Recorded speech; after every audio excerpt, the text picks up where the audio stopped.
I'm speaking off the record. It's hard to portray, for instance, the president in a unbiased light when the words that are coming out of his mouth are apologetic toward white supremacists. I feel like Trump is just a sort of an idiot in a lot of ways, like just an oblivious idiot. Who's horrible. I think maybe possibly worse than Trump. He's extremely religious. Extremely religious. I think one of the things that maybe journalists were thinking about is like, oh, if we write about him, about how like insanely crazy he is and ludicrous his policies are, then maybe people will read it and be like, oh wow, like we should vote for him. I'm speaking off the record. These are the most dishonest people. They've got a couple of reporters in that newspaper who are so bad. It's hard to portray the president in a unbiased light when the words that are coming out of his mouth are apologetic toward white supremacists. I feel like Trump is a sort of an idiot who's horrible. He's extremely religious. I'm speaking off the record. Who here would like us to release undercover videos inside their holy grail, the New York Times? Fake news, New York Times edition. Our American Pravda investigation into the old gray lady continues. This time, our insider hails from the New York Times' London headquarters. She is an online editor who picks the top stories for the paper's subscriber base. Her name, Desiree. And as we dig deeper, we get closer to who these people really are and what they believe in. So I monitor like breaking news, write alerts, and then also essentially my job right now is to curate the front pages. Ms. Shu was eager to tell our journalist about the internal culture of the New York Times.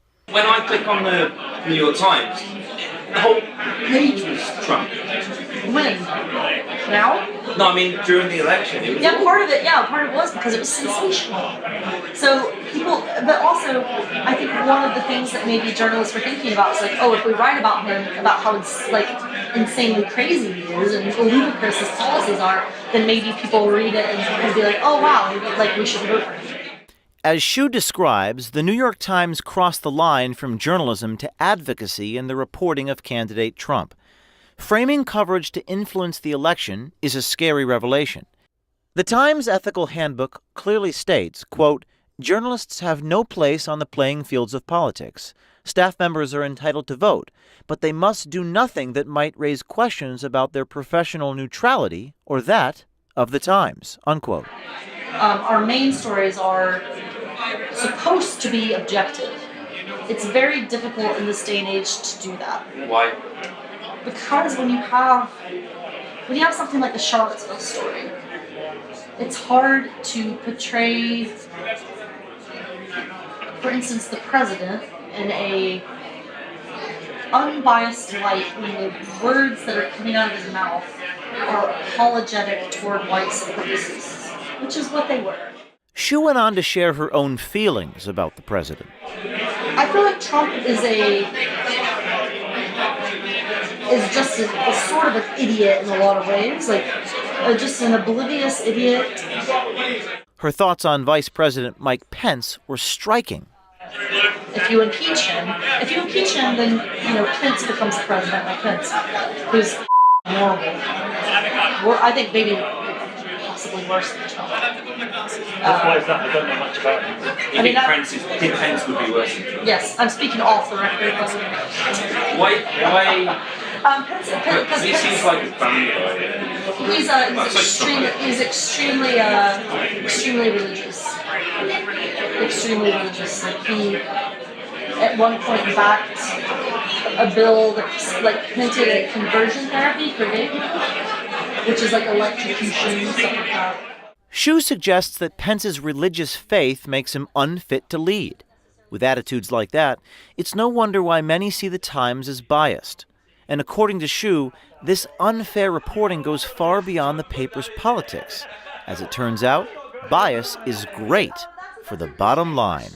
Like, since the election, like, speaking on, for the New York Times, like, our subscriptions have skyrocketed since, and I mean, they call it the Trump bump.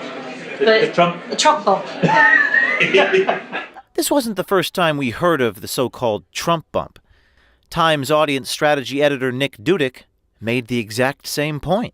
I mean, honestly, Trump has driven us more business than anybody else. Anytime he says failing, we get a boost in subscribers. Really? Yep, so it kind of works both ways. The bump is real, abundantly clear by the Times' second quarter financials. Total revenues are up 9% from the same period last year, including a 63% increase in digital subscriptions. The Times, the Guardian, the BBC, not the Guardian, the BBC, but the Washington Post, people who have paywalls up. The main objective is to grab subscribers. Yeah. You do that any way that you can. As print newspapers fade into oblivion, subscriptions are the name of the game, and the New York Times' survival will be determined by the success of its online presence. You were going into is it about clicks? Kind of stuff, and I think. Well, that's when you're like you sort of back up. Because part of it is, but also you don't want to be like branding your company as click chasers, Right. Everyone has to chase clicks. Yeah, that's like it's so ignoble, The New York Times has got, to me it's a newspaper. It is a newspaper. But nowadays it feels like it's a clickbait. I mean, you're not wrong. I would love to be able to speak my mind completely about. If I ever leave the Times, I'll go back to you guys and tell you exactly kind of thing. But I mean, there's and this is what I was trying to say is the last couple of years it's changed for that. For the better. It's changed for the bad. You mean because of Trump or? I think the business model itself is just, there's so much panic about what to do that, what else is a company supposed to do? Shu's points are actually quite reasonable. It's called the news business for a reason. Journalism is a free market industry, and the news is only worth what people are willing to pay. But we wonder, has the New York Times compromised its journalism for the sake of profits? Is the vaunted Times pandering to its readers and potential subscribers? Is truth and honesty the victim? The New York Times is not, it's widely understood to be liberal leaning, but American newspapers are not supposed to claim the lines. They're supposed to be objective. But the New York Times is not right. I'm not saying that they're not. I'm saying it's widely understood to be left-leaning. The New York Times used to have a rock-solid reputation to report unbiased truth. But according to Shu, it now wants to report the truth as accepted by the left. She insists that bias is what subscribers want. And the Times wants subscribers to be happy. That's the conundrum, is that a business model in this time is built on what the readers want. You have to give, it's not so much that you have to give the readers what they want. You have to be respectful of the readers' desires, what interests readers. It's not so much that you're tailoring your content toward them, but one of the things we're doing at the Times now is making sure that we're aware of our audience. That doesn't mean that we're going to condescend to them, but it also doesn't mean that we're going to be holier than thou and try to tell them what they should or should not be consuming. What you do is that you give them the news, and then you see where the pieces fall. You see what people are interested in, and people are interested in politics right now. And a lot of the readers, some of them are liberal. A lot of them are liberal. So I think what they want to know is they want to know about Trump, and they want to be informed. So when the next go-round happens, they feel they're sufficiently informed to either vote one way or the other.